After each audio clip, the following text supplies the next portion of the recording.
Personal space দিতে জানতে হবে। পার্সোনাল স্পেস মানে আমাদের কালচারে যেটা হয়, আমরা একটু বেশি নাক গলাতে পছন্দ করি। আমরা ভাবি যে আমরা আপন মানুষ, we have the right to know everything about that person.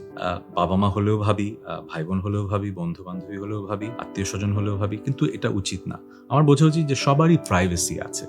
আমি হয়তো বাবা মা, আমি হয়তো সন্তান, কিন্তু আমার সব জানার অধিকার হয়তো নেই। আমার ওই সেন্সটা তৈরি হতে হবে যে সবার প্রাইভেসি আমার রেসপেক্ট করতে হবে। হ্যাঁ, এমন হতে পারে যে একটা বিষয় যেটা আরেকজন ভাবছে এটা আমার প্রাইভেসির পার্ট, আপনি ভাবছেন যে না, এটা আমার জানার অধিকার আছে। সেটা কিভাবে সুন্দর করে কথা বলে মিউচুয়ালি একটা জায়গায় আসা যায়, সেটা চেষ্টা করতে হবে। এমনভাবে কাউকে ম্যানিপুলেট করা উচিত না যাতে যার সাথে আপনি কমিউনিকেট করার চেষ্টা করছেন তাতে আরো দূরত্ব বেড়ে যায়।